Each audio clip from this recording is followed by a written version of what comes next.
Assalamualaikum warahmatullahi wabarakatuh. Perkenalkan, nama saya Suryadiatullah, NPM 204300080. Jadi di video kali ini saya ingin mengulas kembali materi dari mata kuliah pengantar blockchain, yaitu materi tentang bagaimana blockchain itu bekerja.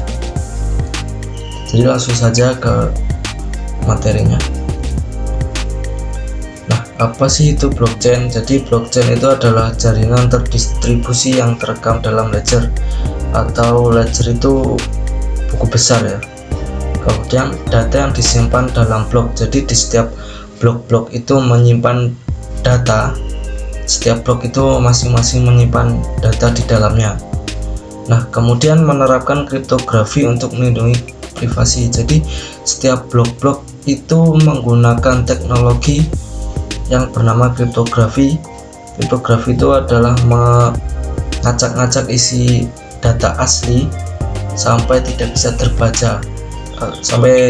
dibaca ya, agar melindungi privasi dari pengguna, untuk menghindari dari hacker-hacker seperti itu. Kemudian digunakan oleh Bitcoin dan mata uang digital lainnya.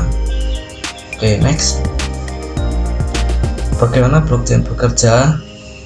Jadi yang pertama adalah transaksi terverifikasi oleh jaringan. Jadi transaksi itu harus menggunakan jaringan internet ya, nggak bisa tanpa jaringan seperti itu. Kemudian blok baru ditambahkan ke ledger. Jadi jika ada blok baru itu akan ditambahkan ke buku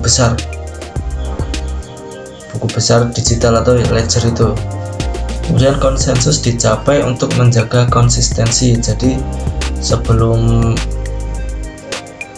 menggunakan blockchain kita harus perjanjian awal dulu untuk menjaga konsisten kedepannya ya, agar konsisten seperti itu. Kemudian blok dicantumkan dalam blockchain secara permanen. Oke, next. Apa sih keuntungan blockchain? Jadi yang pertama, transaksi dilakukan secara desentralisasi. Jadi transaksi ini dia jenisnya peer to peer, jadi secara langsung, tidak terpusat. Kalau bank itu kan terpusat, dia ada orang ketiga. Nah, kalau blockchain ini dia peer to peer, jadi langsung orang ke orang gitu, tanpa ada admin atau pihak ketiga. Kemudian sistem yang aman dan teruji ya, walaupun di era digital sekarang tidak ada sistem yang aman ya, pasti tetap ada celah untuk hacker itu masuk. Kemudian transparansi dan ketertiban dalam sistem. Jadi transaksinya itu transparan, tidak ada yang ditutup-tutupi oleh kedua orang yang melakukan transaksi ini. Itu. Kemudian efisiensi biaya dan waktu karena tidak perlu intermediasi. Jadi bisa langsung karena peer to peer ya. Kalau di bank itu kan mau ngirim keluar misalnya itu baru berapa hari itu baru masuk. Nah, kalau menggunakan blockchain ini dia bisa langsung masuk gitu, jadi tanpa membuang waktu gitu, langsung peer to peer. Oke, next. Apa tantangan blockchain? Jadi tantangannya yang pertama, aksesibilitas teknologi terbatas. Jadi masih terbatas aksesibilitasnya. Kemudian skalabilitas jaringan, kemudian jaringan yang lambat dan biaya transaksi yang mahal. Jadi jaringannya masih cukup lambat ya, kemudian biayanya yang memang mahal,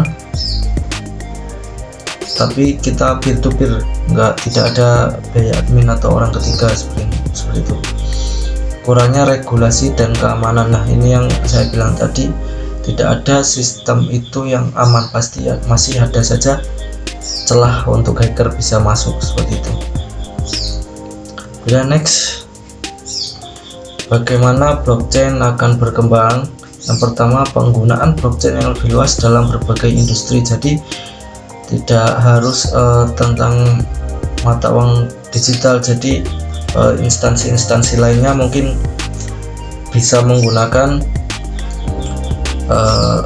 teknologi blockchain ini agar lebih luas seperti itu ya.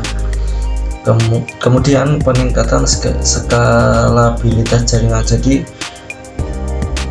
blockchain itu harus mengembangkan skalabilitas jaringannya agar bisa digunakan banyak orang dan ya tidak lambat seperti itulah ya.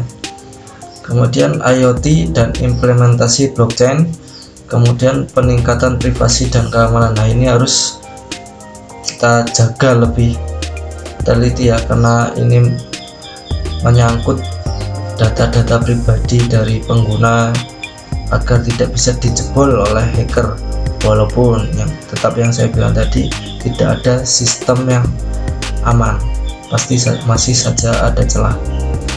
Oke, next, tantangan dan peluang di masa depan.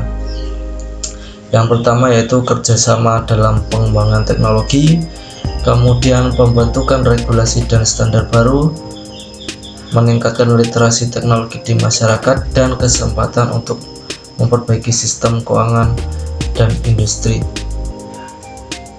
Oke, next. Oke, mungkin cukup segitu presentasi dari saya, kurang lebihnya saya mohon maaf jika ada salah kata atau penjelasan saya yang kurang jelas. Monggo ditanyakan di kolom komentar, karena di sini saya juga baru belajar, sama-sama belajar ya. Jika ada kesalahan saya mohon maaf, kita sama-sama belajar, saling mengingatkan. Terima kasih. Wassalamualaikum warahmatullahi wabarakatuh.